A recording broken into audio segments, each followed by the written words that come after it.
Um, Good evening, everyone. I'm Anshula Mehta, Assistant Director at IMPRI, Impact and Policy Research Institute, New Delhi. And I welcome you all to this web policy talk, which is episode 25 of our talk series, The State of Gender Equality, #Gender Gaps, organized by the Gender Impact Studies Center at IMPRI, along with the GenDev Center for Research and Innovation and Delhi Post. Today, we have with us Ms. Pooja Taparia, delivering a talk titled Towards Freedom from Child Sexual Abuse. We are very glad to have you with us today, ma'am, and it's my pleasure to introduce you to all of our audience today. Ms. Pooja Taparia is the founder and chief executive of Arpan. She started to work on the issue of child sexual abuse, CSA, in 2006 with two team members. She has mobilized over $4 million towards prevention and intervention of child sexual abuse and is spearheading a team of over 100 dedicated and empowered individuals. She has created and hosted Arpan as a space of passionate professionals geared towards leading the movement against child sexual abuse in India. Ms. Pooja Taparia is a graduate in applied art, graphic design, and in commerce. She has spent most of her professional career working in social change and development. She has spent over 8,000 hours working in the voluntary sector, mainly investing her time, expertise, and resources with an educational institute based in Gujarat before starting Arpan.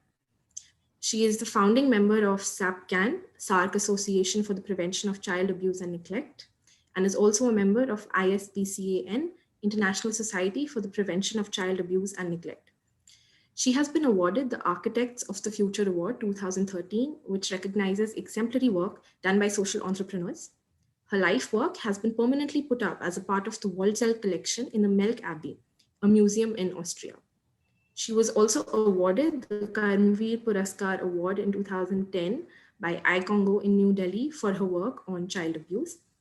As the founder and CEO of Arpan, Pooja Taparia has been instrumental in the movement against child sexual abuse in India and embodies the spirit of the modern day social entrepreneur. Thank you so much, ma'am, for joining us today. We will also have with us our chair for the session joining us shortly, Professor Govind Kelkar. She is chairperson of the Gender Impact Studies Center at IMPRI and also the executive director of the GenDev Center for Research and Innovation. So without further ado, I hand it over to you, ma'am, Ms. Pooja Taparia, to begin your presentation. Thank you. Thank you so much. Want to just begin with saying a thank you to IMPRI and the Gender Impact Studies Center for inviting me to share my thoughts on the issue of child sexual abuse. It is an issue that requires a lot more attention, discussion, and action. So I'm glad that you thought of inviting me to talk about Arpan's journey of addressing the issue of child sexual abuse and what have we done so far. I will begin my presentation now.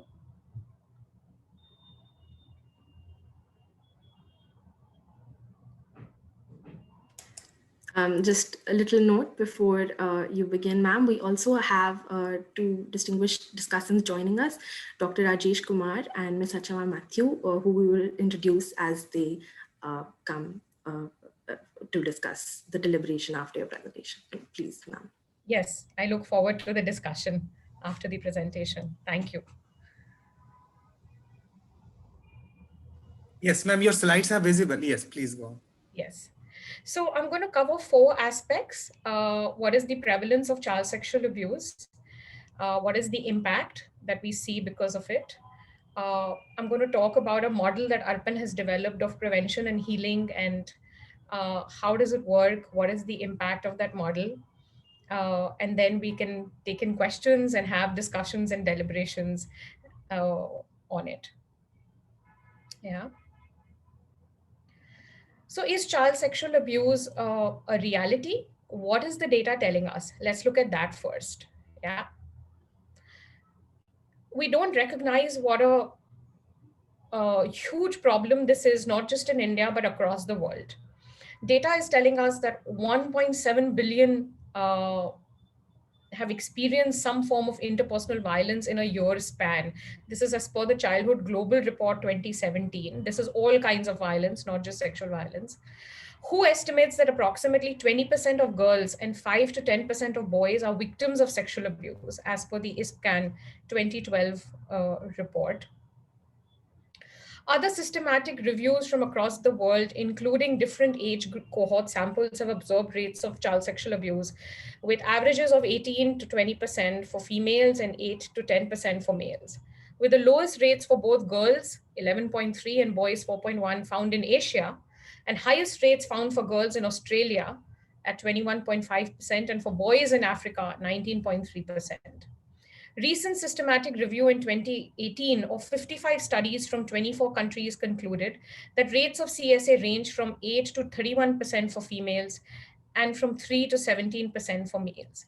And some of you might wonder that, really, does it happen with boys? Yes, it does. And you can see what this data is showing. And I'll also share with you what it looks like for boys and girls in India as well. 37% of India's population are children in the way we define children as under 18 years of age. The only government study that has happened to look at all forms of child abuse was in 2007 by the Ministry of Women and Child Development. They found that 53% children reported experiencing some form of sexual abuse, of which 53% are boys and 47% are girls. Now, can you imagine in India, where we always think that girls need more protection, boys are sharing that they have experienced sexual abuse more than girls? According to the National Crime Record Bureau of 2019, 35.3% of all crimes against children was child sexual abuse. There was a systematic review done 2018, which looked at prevalence of CSA and found that 4 to 41% in studies conducted exclusively among young women below 18 years of age and who are current students. A lifetime CSA prevalence of 3 to 39% among women above 18 years of age. A much wider range of CSA prevalence, 4 to 57% among boys in educational institutions. 1/3 of the study sample of adolescent street boys reported forced intercourse, while almost a quarter of the study sample of men who have sex with men reported experiencing contact sexual abuse with or without forced penetration during childhood. Prevalence estimates reported among sex trafficked girls and women range from 4 to 66%. So you can imagine the magnitude of the problem that we are dealing with the data that I'm sharing with you. What makes it worse is that it has profound negative consequences on children's lives, which continue as adults, and it continues to impact adults throughout their lives. What do we know about that? It interferes with growth and development, leading to behavioral, social, and mental health outcomes, poor social adjustment, lack of trust, and insecure relations with adults and parents. I'm sure all of you are familiar with post-traumatic stress disorder. One sees symptoms of PTSD in children and adults as an impact of experiencing sexual abuse. One can also notice sudden drastic change in behavior, lower academic performance, can affect neurobiological symptoms, physical implication like pregnancies, sexually transmitted diseases, depression, suicidal ideation, substance abuse. I can go on and on. Arpan has worked on a number of cases and we've seen varying impact. I do want to make a point that not every child who's experienced sexual abuse will see all of this as impact. The impact can be moderate to severe to low. It depends on a number of factors: who the abuser was, the severity of the abuse, how old the child was, because the age is a very important factor in the impact piece as well as the child's own resilience in coping with it as well. As adults, what we're able to see is linked to numerous maladaptive health behaviors, poor social, mental, and physical health outcomes throughout the lifespan. Relationship challenges, including challenges in sexual relationships. We've had a number of couples who've come in for therapy because one of them has not been able to have any intimate relationship as an impact of childhood sexual abuse experiences. We've had men, women, both of varying age come in. I also want to make a point that we've had older men and women in their 50s and 60s coming for counseling because they're able to still see the impact of sexual abuse at that age as well. And they've been wanting to address it. So, just want to make a point and demonstrate that the impact stays on for an entire lifetime. One also sees violent behaviors and increased risk of perpetration of child sexual abuse as adults. Psychiatric disorders, including obsessive compulsive disorders, depression, suicidal behaviors, are also seen in adults. So you can imagine how much child sexual abuse affects an individual's life throughout. Therefore, the need to work on it and address it. And I'm sure you will agree with that. What also works to perpetuate child sexual abuse is this conspiracy of silence because of the normative structures that we have, right? Look at boys. We teach boys to be strong, not to talk about their issues. Boys are not allowed to cry. They are expected to fit into a certain gender stereotype of being strong. But if you saw the data, if boys are experiencing sexual abuse as much as girls, who do they go to help? Who do they go to for help? With girls or women, they are always told to keep silent, to tolerate, to adjust, to adapt. Where do girls go and where do they talk about their issues or whatever violence that they are experiencing? And one sees that with LGBTQAI plus groups as well. A lot of bullying and violence is faced by them as well. And so the the gender, power, sexuality, all of this plays in to create this conspiracy of silence because we've created these stereotypes where people are not able to seek help or they have to fit into these certain gender stereotypes to be acceptable. So what can we do to safeguard children? What is the way forward? Arpan started its work on child sexual abuse almost 15 years ago. We worked on different things, and then we focused on developing a school-based model. We figured out that we'll be able to access children in a structured manner in a school. We'll be able to provide counseling as well as have access to the primary caregivers of children who are parents and teachers. Because we believe that prevention is the most critical aspect, as well as with healing.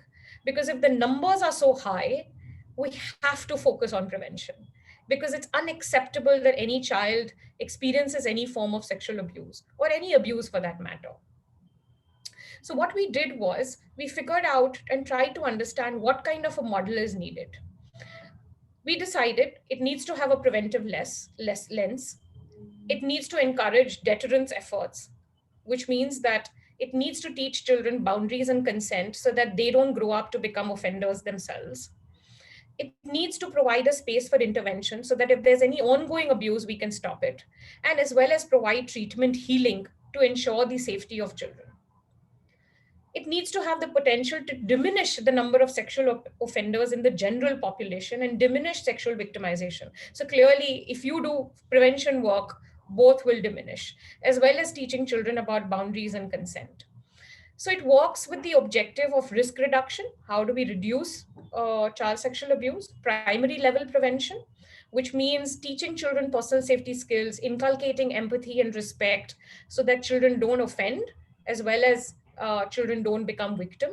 Secondary level prevention, which is training parents and teachers so that they are able to appropriately respond at that time when sexual abuse happens and offer support.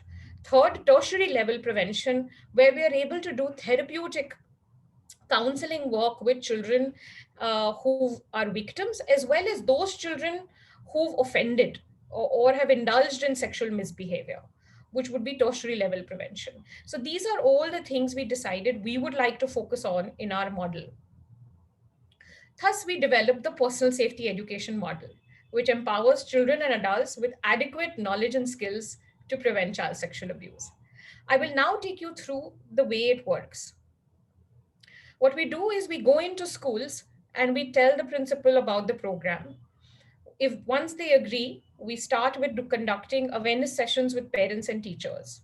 We then do classroom lesson plans with children. after which we do individual sessions with children. Yes, with every single child, we do an individual session in privacy so that the trainer can ask the child if the child has experienced any sexual abuse. Obviously, in a classroom setup, no child will be able to say that, oh, I'm experiencing something like this, or it has happened to me in the past. And therefore, creating this space for disclosure is something that is very, very important and makes our model very unique. We then provide any intervention and counseling for children who've disclosed experience of sexual abuse. We work with parents or family members or trusted adults of the child to make sure that a supportive net is created and a protective net is created so that any future re-victimization doesn't happen. The program is then followed up by awareness sessions again with parents and teachers to give them some additional skills, also to share what kind of cases came up, but without giving any details. And then we continue follow up on reported cases and close the case once we are convinced that the abuse has completely stopped and we don't see it starting again. I will share a little more in detail about these steps. With the adults, with parents and teachers, we focus on helping them understand what is child sexual abuse. Sometimes we don't even know what is child sexual abuse. And I just want to take this opportunity to share that any act by a powerful person for the sexual gratification of that powerful person is sexual abuse. It includes all kinds of contact and non contact abuse. You might ask, so is showing pornography sexual abuse? Yes, it is. If you make a child watch a sexual act between two adults or children, that's sexual abuse as well. Any kind of touching, right from kissing, fondling to penetration, all of that would also amount to sexual abuse. We also focus with adult sessions on the impact and therefore the need to address this issue. How can they be vigilant? How can they be protective about their children, giving them skills and knowledge, telling them about the law? We have a brilliant legislation in place in India called POXO, Protection of Children from Sexual Offences. It's an excellent legislation, one that covers all kinds of sexual offences against children and is what's most brilliant is that it is a gender neutral law, which means that you can report cases about for both boys, girls, or any gender under POXO. We also talk to adults about handling disclosure. What should you do and not do? Because the healing process of the child or the trauma can actually accelerate or uh, you know a child might feel even more traumatized if the disclosure doesn't happen properly. Very often parents or teachers might respond by disbelief. Oh, what are you saying? How can this person do something like this? I don't believe you. Boom, for that child it feels like, oh my god, they don't believe me. Now what am I going to do? But if the child sees a response like this, oh, did this really happen to you? Thank you for telling me. I will help you. And then the healing process starts for the child then and there because the child is feeling supported and believed. So these are some things that we work with the adults. Strengthening the external support system, giving them access to resources. How can they increase their knowledge on this? With the children, the focus is on key concepts of personal safety. It is never all right for someone to look, talk, or touch your private parts, except to keep you clean and healthy. If such a thing happens, say no and get away. Three, tell a trusted adult and keep telling till you get the help you need. Most importantly, it's never your fault. And this is a very important message that we give to children because most adult survivors grow up to believe, children and adults, that what happened to me in my childhood or what is happening to me in my childhood is my fault. I am bad, I am dirty, which is why it's happening. And therefore, this is a very key message to give out to children that it's never your fault. So these are lesson plans of an hour each, 4 to 6 lesson plans that we do right from grade 1 to grade 10. We're also in the midst of designing modules for pre-primary. And we also have an abridged version, which is a 2-hour version, which is more story based. We also have created digital courses. You can visit arpanelearn.com. These are distilled versions of our classroom lesson plans. Again, right now it's available as a flip book for the younger ones. And there are two courses, 8 to 10 years and 11 to 13 years, available online, as well as a facilitator's course for adults. Do check it out and give us your feedback. The focal points, like I've shared, focus on enhancing children's inner strength and building resilience in the classroom, ripping them of shame and guilt around use of vocabulary private parts. We tell children what are the names of private parts, so that they get a vocabulary which can enable disclosure when that happens. Most children don't report experience of sexual abuse, and therefore it's very important to help them build a vocabulary around it, giving them knowledge and skills to identify, refuse, and report. It's not my fault, which I shared with you. And these individual sessions become very, very special. It helps us understand whether a child has understood the key messages shared in the classroom, and then provide them with a safe space to disclose any experience of sexual abuse. As soon as the child shares any experience of sexual abuse, the case is transferred immediately to our in house counselors, who meet the child within less than 48 hours to address the abuse, and start counseling the child and intervening to stop the abuse. The whole counseling process focuses on assessment. What we do is we try and understand what is the impact on the child. Then we work with the child to create a safety plan, and how can we make sure that the abuse doesn't happen again. We prepare the child because we need to speak to the family members. And you might wonder, why do you need to prepare the child? Well, truth is, most children don't want to tell their family about their experience of sexual abuse. They believe that they will get scolded, they will get hit, or they will be told or blamed for it. Why did you go there? You should have not done this. You should have not done that. And they are so scared that they don't want to tell their adults. And hence, we have to spend a few sessions preparing the child, letting them know that why is it important to tell your family about it? Because Arpan can't be with you all the time. We need somebody who will take care of you, and must know that something like this has happened so that it doesn't happen again. And therefore, it takes us time, and we don't want to betray the child by just calling the adult and letting the adult know. So we make sure that the child knows, understands, gives consent that yes, we can call the adult, the family member, and let them know. For us, children are extremely important, and we will never do anything to betray their trust in us. The healing process continues with the child. We use different therapeutic modalities, uh, TFCBT, EMDR, arts-based therapy, different kinds of therapy, so that we're able to heal the child. The child does not feel any shame, guilt, anxiety, sadness, grief, anger, all of the negative emotions around the abuse, and is able to once again feel enhanced well-being. And we work on building the resilience of the child as well. We then do a follow-up after some time, after a few weeks, and then close the case if we think the child is doing all right and the abuse hasn't happened. So this is our counseling process. We've seen amazing immediate action being taken, not just by children but by adults, as a result of the program. One, it has beautifully opened up communication channels with between children and parents, children and teachers as well.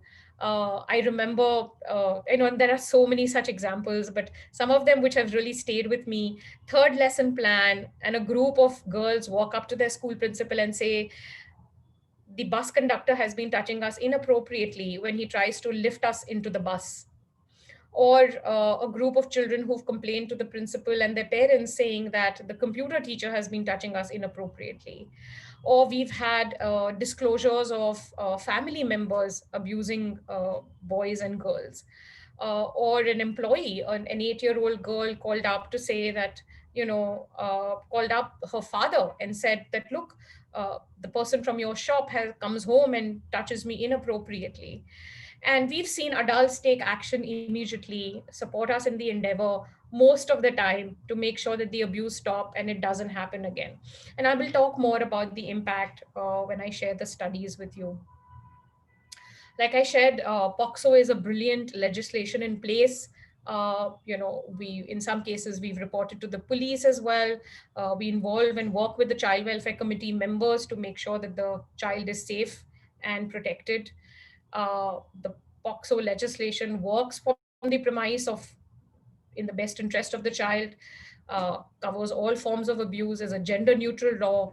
And what's another brilliant point is that the burden of proof has been shifted onto the accused. He or she needs to prove that he or she didn't abuse the child. It's not the other way around where the child needs to prove that this person abused me. I think that's a brilliant space to be in. So, what are the outcomes of the program? Uh, we've built resilience in children, evolved a school based model, strengthening protective factors, uh, children's understanding of what I am, what I can, and what I have. The child is able to understand what I can do in an unsafe situation. And who can I reach out to for help? I think helping them identify that and rationalizing with them has been a very, very important part of the program. The caregivers, parents, and teachers have been made aware, communicate, and effectively respond to children. And the step up model keeps retention high. So, what we do is the program is not just once done with the child. We go back in 2 to 3 years to give age appropriate content to the children. For instance, if the first time that we did personal safety education with a child in grade 4, we will go back in grade 7 and then again do personal safety education with the child. And this time we will include concepts of internet safety as well, because the child is an adolescent now, exposure to the internet is there, and therefore they need to know what are some do's and don'ts of the internet. uh, with the adolescents, we also talk about healthy and harmful relationships, boundaries, and consent, so that they understand these concepts very, very clearly. So there is a step up component to the program. A number of evaluations have been done on the program. One of them in external by International Market Research Bureau. I'll show you what those evaluations have told us. In the short term, we've seen an immediate increase in children's knowledge and skills. Post session scores on knowledge and perceived skills are consistently higher than pre session scores, and this we've seen year on year. Disclosures of abuse range by 3 to 8%, and most of the time, the disclosure has happened to us, Arpan, for the first time. Therapeutic support is provided to 100% of the children who disclose. Self evaluation of feelings show considerable shift. I just shared how we work towards reducing all of that. Increased and more positive communication with parents, increased confidence, alertness, and self esteem of children is also seen. In the midterm evaluations, what we've seen is in an external evaluation by IMRB, 8% children who underwent PSE reported incidents from the past 2 years post Arpan's program. And of these, 90% sought help from a trusted adult, which really showed us success of the program. In another case study based evaluation, a qualitative study that we did, 31 children interviewed, 9 children disclosed unsafe experiences, and all 9 demonstrated assertive and help seeking behavior, which is fantastic. Knowledge retention is high and ranges from 92% to 69%, depending on the age of the child and the gap post implementation. Some of the qualitative evaluations. Children's internalization of the personal safety education messages boosted their self esteem and articulation of feelings. They were able to talk about their emotions much better. They were able to identify how are they unique and special, and that has helped raise their self esteem tremendously. Children across all groups were comfortable with their body, knew that their body belongs to them, and believed themselves to be active participants in ensuring their own safety. I think it's very important to understand that uh, we are we are engaging children to become participants in their safety, but not transferring the onus of protection on them. I think the onus of protection completely remains with adults, us, parents, teachers, and other adults. It's just that because we cannot be with children all the time, it's very important that they have the knowledge to understand what is appropriate, not appropriate, so that they can at least get away from that situation and report to us. Where has the program reached? So we've taught personal safety education to 132,000 children so far, across 210 schools, trained 103,000 parents and teachers on child sexual abuse. We've handled over 12,000 disclosures of child sexual abuse, inappropriate behaviors, and other abuse cases that we've handled. Uh, we've The digital courses that we've created on arpanelearn.com, 68,000 children and adults have taken those courses. We've trained 18,000 professionals pan India, who in turn have trained 1.13 million children adults to date. So we see our work going pan India. In fact, it's going globally as well. An organization in Guatemala has taken the My Safety book, the flip book for the young ones, translated it into Spanish, and they've shared it across schools in Guatemala in South America as well, which is lovely to see. At the policy level, what have we done? For us, it is very clear that personal safety education needs to reach all children of this country. With that in mind, we've worked with NCERT, and now I'm so pleased to share that under the Ayushman Bharat Yojana, there is a program called the School Health and Wellness Program, which has 11 modules, life skills or modules, of which in which two Arpan has contributed on internet safety and on violence and abuse. And within the violence and abuse, we've made sure personal safety messages have been incorporated. This got finalized and launched and released in February 2020 by both the union ministers of education and health. This is a joint initiative between the Ministry of Education and Health. We've completed trainings in the month of September with all state resource groups. So Arpan was a part of the National Resource Training Group. And together that entire resource group has trained all the state resource groups and of union territories pan India by September on the life skills curriculum that has been put in place. And now the states are taking it up and they are taking it forward. This has the potential to reach 260 million children. Let's hope it reaches all of them. What we're also doing is we're working at the state level. So while this has happened at the national level, we are working to incorporate curriculum of personal safety education at the state level. Our work currently is going on in Maharashtra, Bihar, and Delhi. In Maharashtra, the curriculum has been integrated.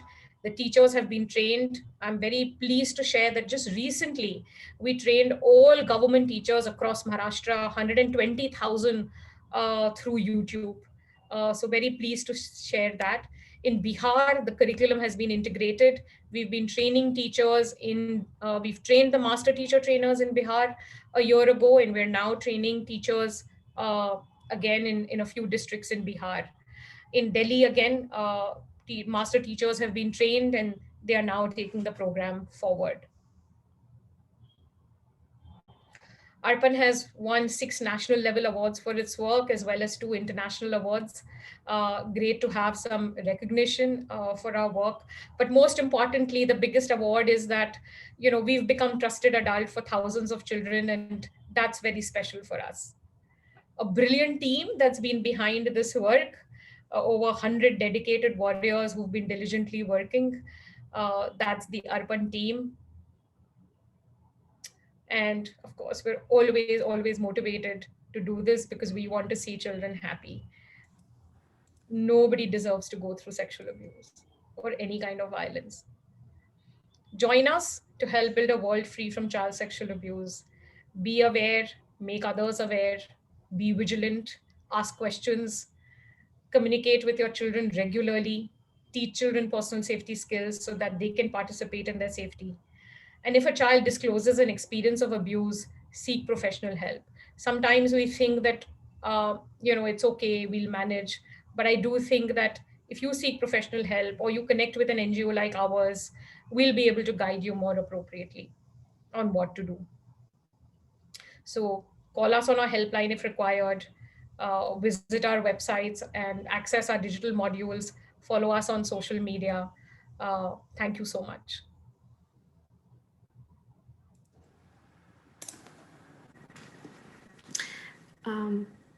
Thank you, ma'am, for that wonderful presentation on your work and insights. We have our chair with us, Professor Govind Kelkar, chairperson of the Gender Impact Study Center at IMPRI and executive director of GenDev Center for Research and Innovation. Ma'am, over to you for your comments. It's very funny that I start with the apologizing. I missed quite a bit of part. I was held up at the doctor's and I had forgotten my phone, Oh, and then the traffic. So all this kind of made me very nervous. I could join. I was able to join when you were presenting your key findings, and that is also half of that. So oh, Anshula, my request would be that we have the discussant, and then I would come in. Of course, I have heard about Arpan and Pooja's presentation has been tremendous and achievements. And I would raise a question about out of a lot of ignorance. I have done work on violence against women, but children is really particularly important because I that goes through the common kind of common experience that how children become the subject of abuse within family and outside family. Thank you, right. Anshula. So maybe we have invite discussion. Yes. So we have our And first of course, speaker. in my apology, to, I forgot to welcome Pooja, though belated, very much belated kind of thing. Please Don't welcome. worry. Thank Heard you so about much. you, heard about Arpan, and I'm extremely sorry once again that I missed part of your presentation. Huh? Very No significant work worries. you No have worries. done. Okay,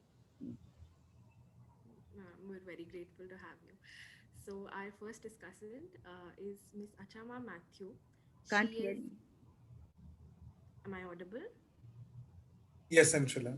But Mm. it's coming very less voice. Go on. Achama Matthew. She is the Chief Education Officer at Bombay Cambridge Gurukul BCG schools.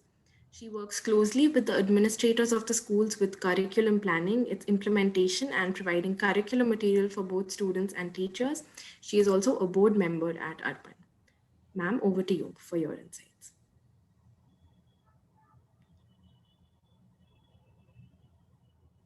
So what I'd like to share is that our schools, we're a group of 5 schools in Bombay, and Arpan did its first pilot study with us.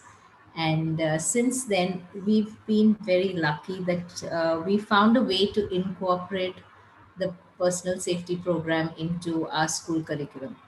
And I think we started in 2009, and since then every year without fail all the kids in our primary section all the way up to grade 7 are able to go through the personal safety education program. um, and I think it has greatly benefited all the children of our schools, which is quite a large number. And also, whenever we've done follow-ups, etc., with our children, we found that they're very confident. They are able to report when things go wrong for them. So I think it is very easily manageable to look at how you can incorporate the personal safety program into your regular school curriculum and ensure that all students benefit from it. That's my sharing in terms of being taking the personal safety program into the school.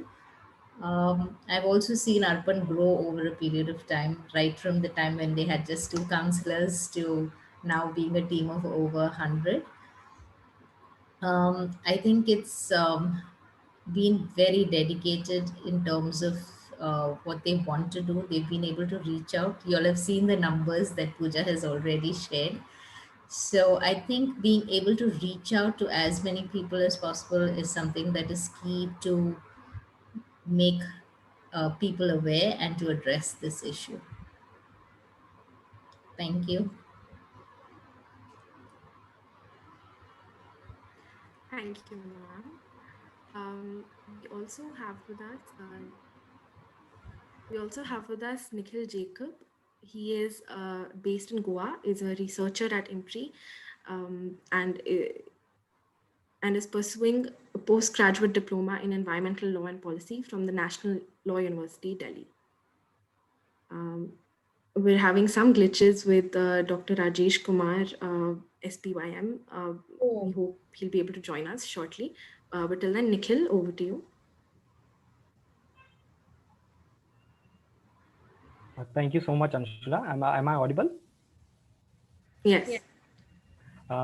Thank you, Pooja ma'am, for the insightful lecture. In fact, the points that you have raised are very pertinent, especially the one regarding the incidence of child sex abuse, even amongst boys, the higher proportion, which I'm sure will be an eye opener for the general population.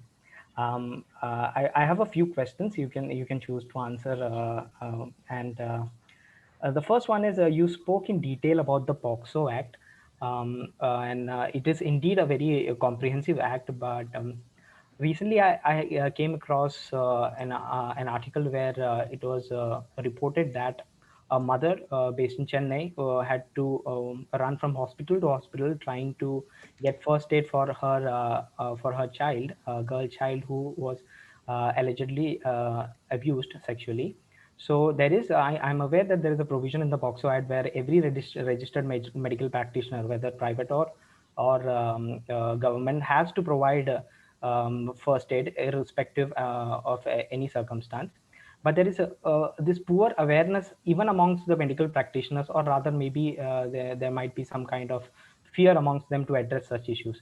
What do you think must be done to address this issue, wherein there is a lack of awareness even amongst the medical practitioners? Another question, I'll just list out the questions. You can choose to answer at the end. Another question is, you listed out a few policy level interventions to address this issue of child sex abuse. And now, do you think, are there any other measures that is required at the ground level to address this issue? Particularly, I would like you to know whether we need a different approach with respect to the urban level, at the urban level, at the rural level, and the peri-urban level, considering that these settlements are completely different. They have different habitats, they have different way lifestyles, and probably people living in these different areas will need to be addressed in a different way to holistically address the issue of child sex abuse. Another question I would like to ask is, um, there are certain issues, there are certain aggravating factors that probably makes a particular person a criminal. There will be certain factors like probably the way of life that he has, poverty. There will be a lack of access to education and other factors. And we know in our country we have a large population which lives in these substandard conditions. So do you think that leaving aside a very textbook approach towards child sex abuse, another alternate holistic structural change towards providing better, making these people more addressing their capability issues and making them more accessible to education, better lifestyle, would in a long run solve the issue of no, not only child sex abuse but all other atrocities that are visible in today's era? And the last question would be, what other measures you think are required to address this issue? Not ones, the ones which are existing now. We have several legislations too, the Juvenile Justice Act and other acts. But what do you think are what is needed apart from these to address the problem? Probably at the levels at the government level, at the school and college level, there we already have different curriculums set up for children. But what else you think at the government level, at the school college level, and at the family level needs to be done to address this problem? And I'll add to it a last pointer: what can a religion or maybe religious institutions be pulled, be somehow incorporated in this whole milieu to help us in making a difference? Uh, thank you so much, ma'am, for hearing out. Wow, that's a whole plethora of questions. Happy to answer them and glad to see so many questions as well. And all of them are lovely. So let me try and respond to each of them bit by bit. Yes, ma'am. Uh, Ma'am, if yes, Professor Kelkar would like to come in now before you can Yes, respond. thank you. I have also some questions, Pooja. Partly you forgive me if you have dealt with them and I've not heard, kind of thing.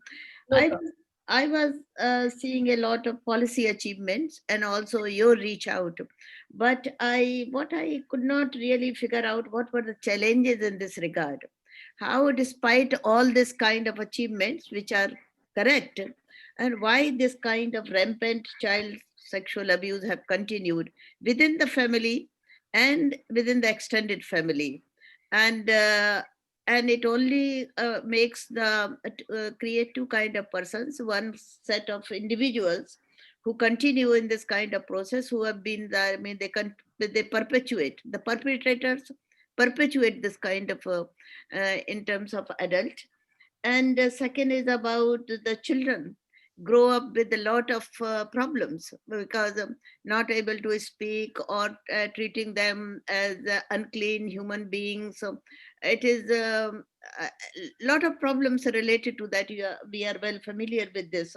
So Nikhil's question, I would support a number of them, except the last one, that whether the involvement of religious institutions will help, because the religion, there is nothing in religion that really says that whether you do it or you don't do it, or whether it exists. Let me put it, any religion, whether it exists. So that is, the children are meant to be like subordinate being, obedience, no matter, and obedience makes you subservient and not able to raise the kind of questions to the adults. So age plays a big factor in this, and why it was not kind of taken into consideration. I was traveling to Sweden once with my young daughter, and she heard about that, how the children are empowered in terms of, if they are abused, they can they can call the police, and police would come immediately.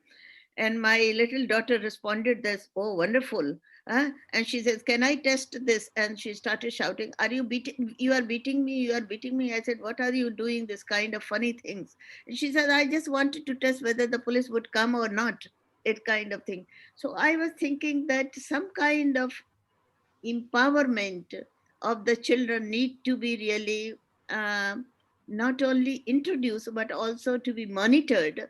Maybe Arpan is monitoring, I'm just saying, but it is not question of supplying only, but process also has to be seen, the in terms of various, at various interjections, at various points, that where does the problem lie within the family, in our systemic approach to the question within the system, which is quite hierarchical, or in the policies which are introduced and not kind of implemented, or a number of factors. There is not only one factor, but I was just thinking that lack of success in practice really makes us wonder that what we can do besides introducing textbook, which is very important, it is not any less important, but what we need in additional terms that can meet us these, that can really reduce or minimize or eliminate eventually the problem of the child abuse and sexual abuse in particular. Thank you, Pooja. So I really look forward to this kind of analysis. Thank you. Right. Thank you, ma'am. Very happy to share some of my thoughts and also hear you as well if you have some other thoughts on it. What I will do is I'll begin with the initial question on the medical practitioners. So, Nikhil, you brought up the point about that, and I'm not surprised to hear what you read about. People are fearful of using POXO reporting to the police while it's a brilliant legislation, simply because uh, all police people are not trained on POXO and do not completely understand its provisions or the procedural part of it as well. That's one challenge. Second, the medical practitioners are also not trained enough. So, a lot of training and capacity building is required to make sure POXO works very well on the ground. And that is currently lacking. Plus, because the cases tend to take very long and do not finish within a shorter period of time, medical practitioners are hesitant because then they think that they'll have to keep going to court to testify again and again. And so, what is really important from a law perspective is that if we're able to bring in speedy trials, uh, people will be much more cooperative in trying to make sure that they go through the process and complete it. It's the delay in the trial that causes a lot of issues. So that's briefly my thoughts on it. Your second question was measures at the ground level. Definitely, a more holistic approach is required, where we see that the child is empowered, the caregivers are empowered. At a societal level, the police, the judicial system, government has policies that are enablers to prevent harm for children. All of this is required. And I must say that, when I look at other countries and I travel to other countries as well, I do see the Indian government far more proactive in comparison. Yes, a lot more needs to be done and put into place, and implementation in such a large country is does take time, but I see that the intent is there, and some key things have been put into place. I feel like, for instance, even if one looks at the ICPS, the Integrated Child Protection Scheme, is a brilliant policy. Again, implementation is a challenge, but I do feel that the provisions provided are very good. Whether you look at the Juvenile Justice Act as well, or the way there is now a lot more audit for shelter homes happening. Of course, now the government is trying to repatriate children back to families, and there are some considerations there. But I do find that the government's intent to put in protection measures are in place. Finally, we now have a unit under the CBI looking at online child sexual abuse cases, which is also brilliant. So I feel that measures at all levels need to be taken, yes, and people are doing that. But I feel that a big gap is implementation on the ground and training and capacity building of professionals. That really needs to be done. Which is your third point on the capacity building issues.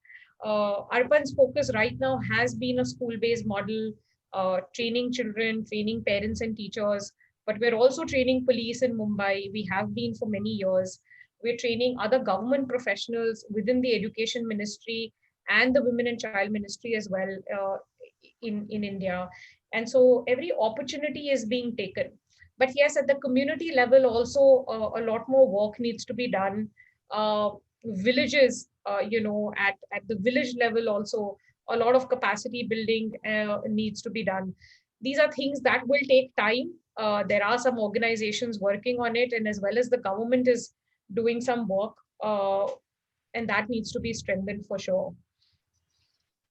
I think in terms of challenges, which ma'am, brought up a important point of what has been the challenge and what perpetuates the issue. I think there have been many factors I shared earlier in the presentation as well, is that the normative structures that we have created build this conspiracy of silence. Patriarchy adds to it, the gender norms we've created add to it, the way we create stereotypes around with boys and girls and the other genders. All of that perpetuates this conspiracy of silence in which child sexual abuse grows and thrives. Girls are taught to tolerate, not raise their voices, not say no, and hence they don't have a space to speak out. Boys are taught to be strong, not cry, fit into that macho image that we have created.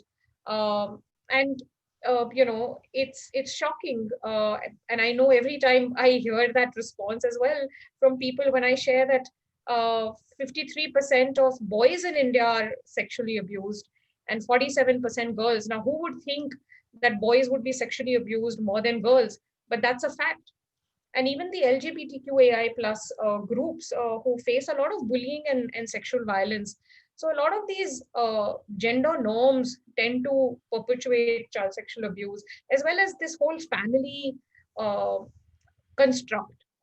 The stigma associated with any kind of experience of sexual violence or sexual assault is so high that that is another huge reason why people don't talk about experiences of sexual abuse. It's linked to family honor. They tend to worry, oh, what will happen if we talk about it? We will get isolated. Nobody will talk to us. Who will marry my child because this child has experienced sexual assault? So stigmatization is a very huge factor as well. Uh, so very many such challenges that are there. Objectification of children and women as well. I could go on and on. So lots of these challenges are there that make child sexual abuse rampant, and these are the problems that children face, where they are not able to talk about these issues. Also, I think as a culture, and this is not just particularly India, but communication. I feel that we never tell our children to communicate with us, share what are their emotions, their feelings, what is making them feel sad or angry. Giving them those spaces to talk is just not there. And I think that I feel is so important. And we see that in our work, that as soon as those communication channels are built between children and parents, they land up talking about so many other unsafe situations as well. And children then therefore get the help that they need. So I feel that helping children understand that they can come to the parents for talking about a problem that they are facing, I think is a big piece that needs to be put in place. And that can happen only when we communicate, train adults continually on it. I feel training is the answer across stakeholders. We need to train people, make people aware, so that we can better protect our children. Right. Thank you, ma'am. We can have some more comments, one more round, if our discussant and chair want to ask something. So we can go to Ms. Achama Matthew once, and then we can come again to Professor Kelkar, and then ma'am, you can respond one more. Okay, sorry. I think one of the things is, sometimes to just see the impact, okay, especially when Nikhil was saying, how much can you do? Okay. I think even if you see the way children are able to support each other, you have one child in your school who will come up and report, okay, and you can get the whole organization aware about this cause. And I think we've had reporting, we've had times when where we didn't know how to handle the case. Okay, but the fact is that there are people out there are organizations who we can reach out to and create greater awareness. So I feel this whole thing about not talking is absolutely not useful for anybody. and i and I think it is something that, if you work with kids, you work with children, it's very easy to reach out to the adults. Okay, sometimes working just with the adults is not useful, but having children who are empowered, a child who can say no, okay, when something happens, is um, a lot more powerful than, say, a whole lot of adults who are aware about the problem, because that child is going to be able to take care of himself, and then there'll be a whole lot of other children who can take care of themselves. So I think empowering children is, in terms of thinking of the future, and not just for the kids, but the whole spectrum of kids out there. So it's not only the kids who will take care of themselves when they become adults. They are the ones who are going to talk about CSA as easily as, say, an adult who is equipped to talk about CSA. And I think that's one of the key things that I've learned, is to have children go out from your school equipped to take care of themselves. And if required, they are the ones who are going to take it forward. So, knowing that they are going to be the champions who take it forward. So it's very easy to reach out to kids. And I think the impact of such training and such learning is very powerful for children. Thank you, ma'am. Govind, ma'am. I just wanted to say a couple of things, Pooja. I agree with you that uh, in terms of the lack of implementation, and policies are progressive, because I see this in other sectors also.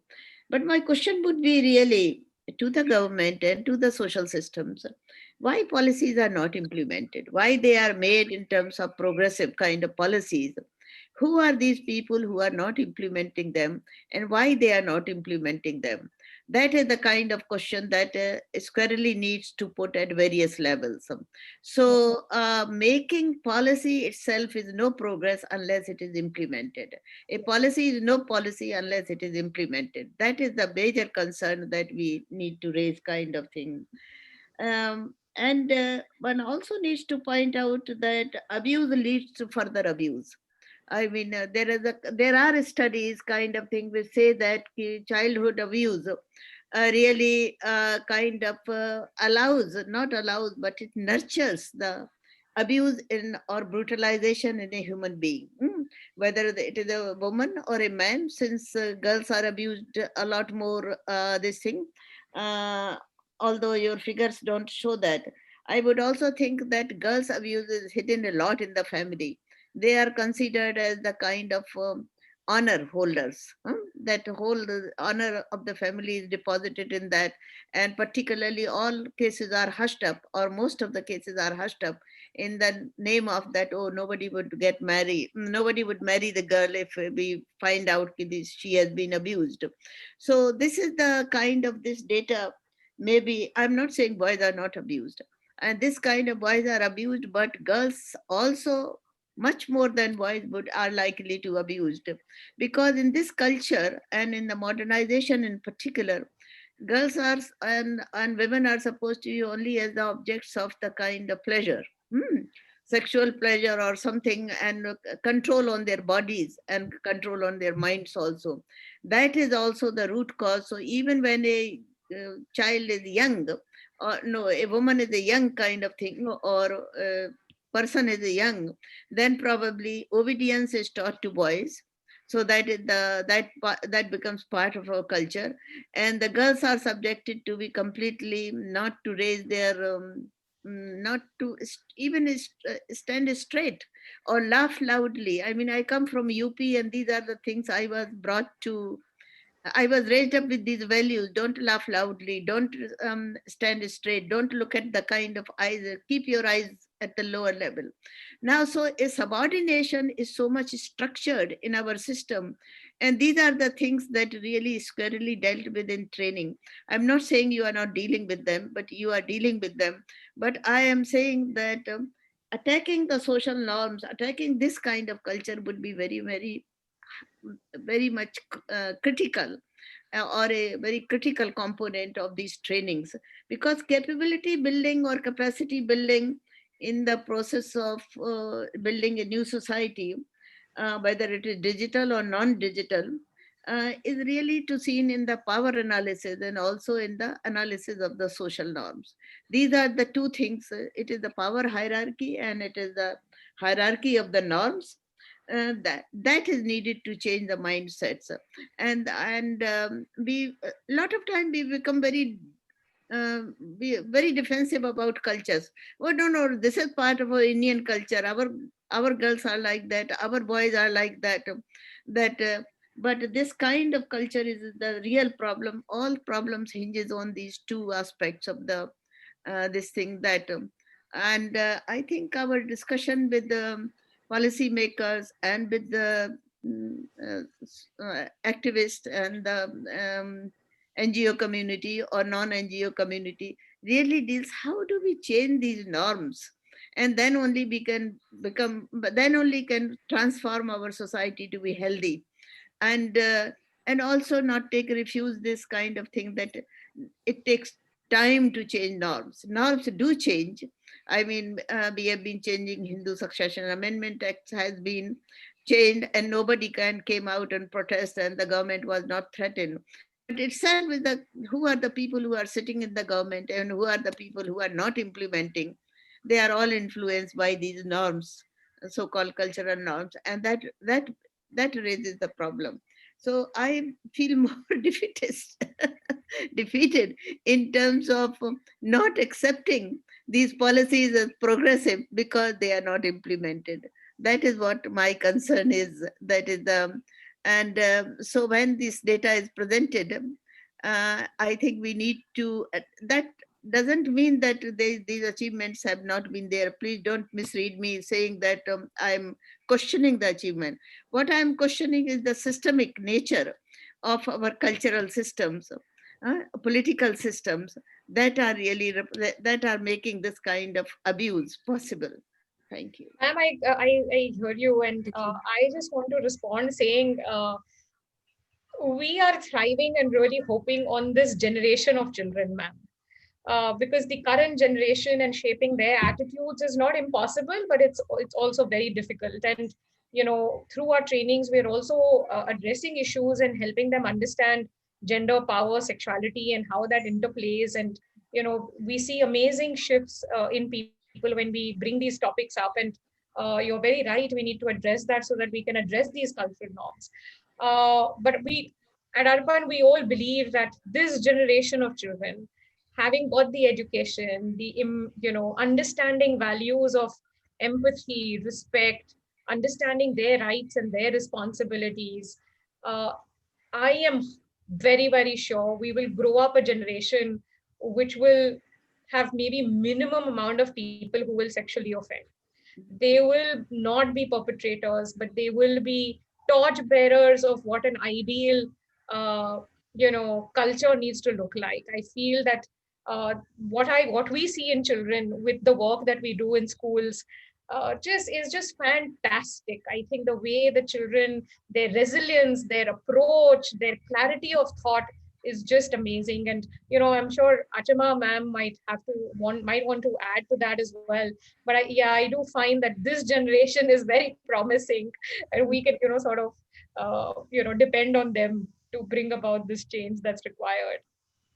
Absolutely, I agree with you. I also believe in this kind of power of the children and power of the youth, who are really, who are the torch bearers, who are the trailblazers. Thank you. Thank you, ma'am. Ma'am, I also wanted to briefly add in two questions from my end. One, that it's been almost a year of the pandemic. We've been living through it. So how has the pandemic impacted things in the field of child sexual abuse, whether it's in terms of has there been an increase in the abuse, and what challenges has it posed in fighting against it?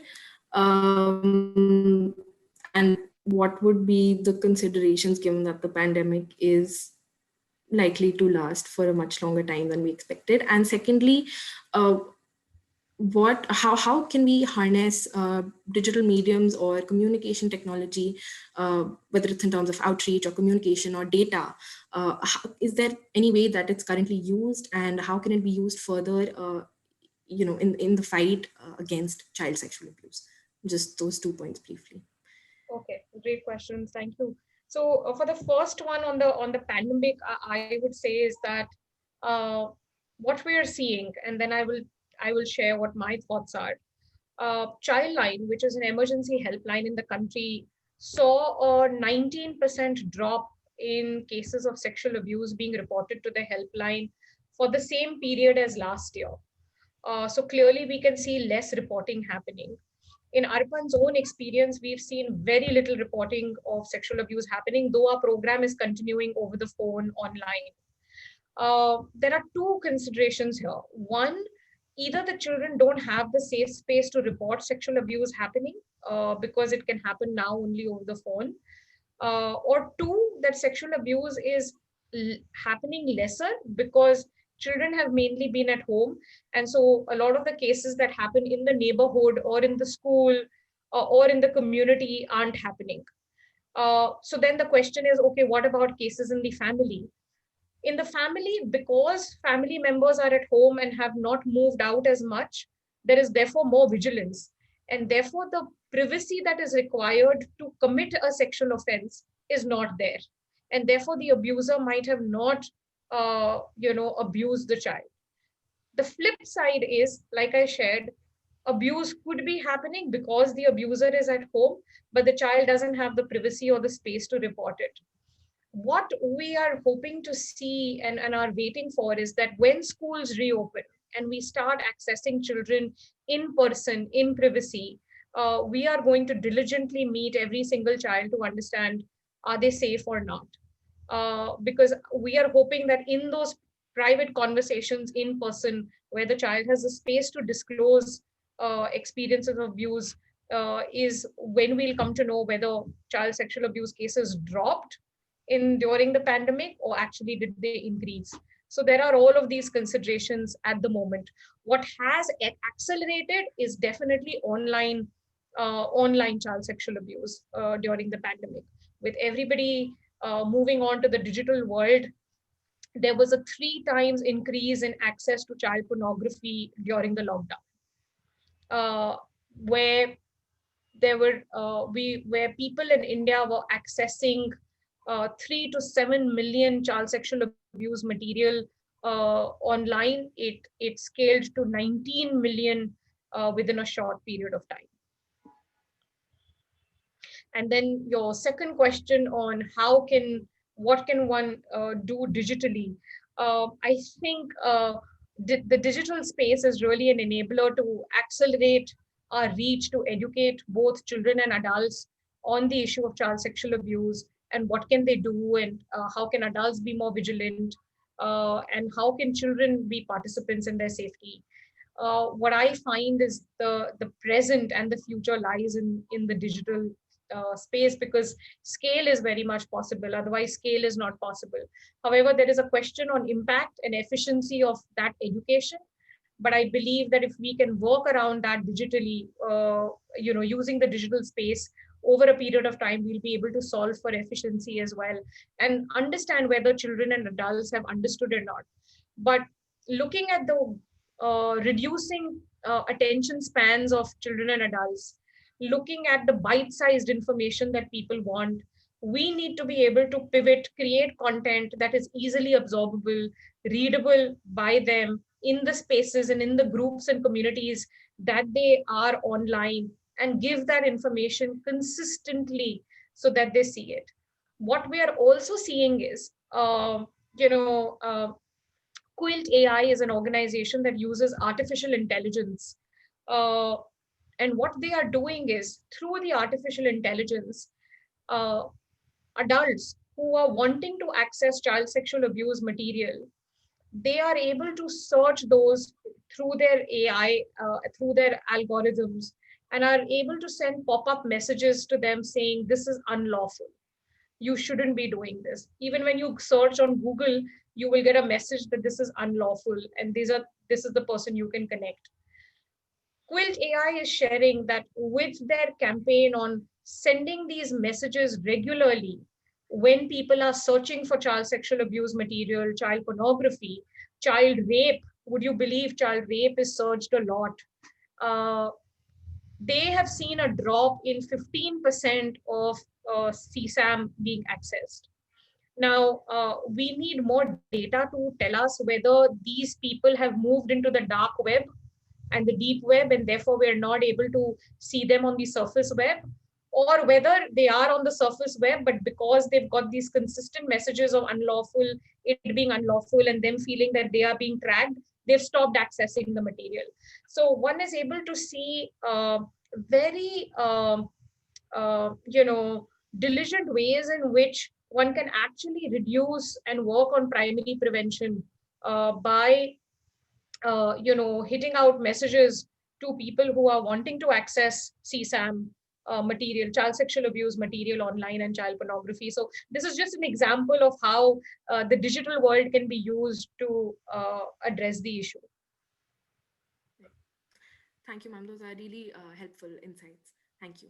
So we've had a great set of inputs today in this discussion. So we can move to just concluding remarks, a minute or two to each panelist, really focusing on the way forward. We can start with Achima ma'am, go to Pooja ma'am, and then to our chair, Govind Hilkar ma'am. So There were Achima ma'am. questions as well in the Q&A. Yes, ma'am. Would you want us to answer that? Yes, ma'am, we can take a few of those. So you can incorporate them in your concluding remarks as well. Yeah, You can touch upon them. So fine. sure. So right. So Achama ma'am, then over to you. I'm going to reiterate my statement, which I said earlier, that having gone through the personal safety program for over years, I very firmly believe that it is best to empower children, because I think it is the way forward in this situation. So I would say, whether it's a school, or whether it starts as something as small as just one school, or whether it reaches a national level in terms of a policy coming in that personal safety education has to happen across the country. I think all of it is valuable if it reaches out to children.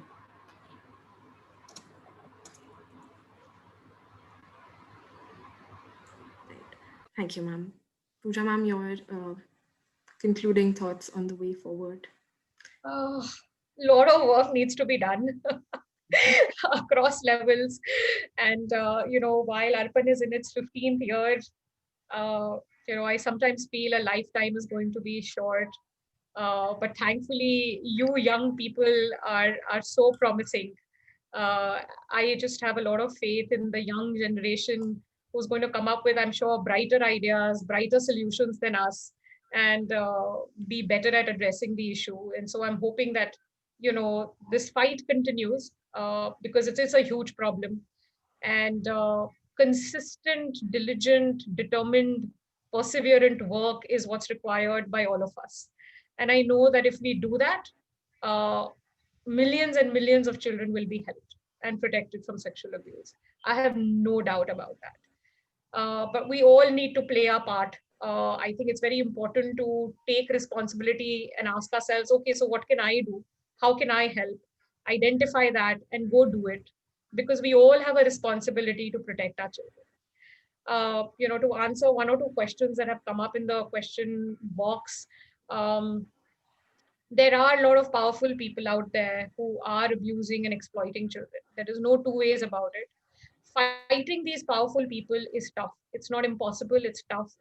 And you know, it's up to all of us to take those fights up and battles up and do our bit. But yes, in my experience as well, going up against these powerful people is a very tough journey, and it's every individual's call to do that or not. uh, I I would refrain from passing a judgment on that. Religious institutions too, yes. Again, awareness and more education is required, so that if people come to know about something happening, they are able to speak up. I think bystander prevention is education is required. What can people do to take action, and what can they do to address something that they are seeing? I think is very important. Uh,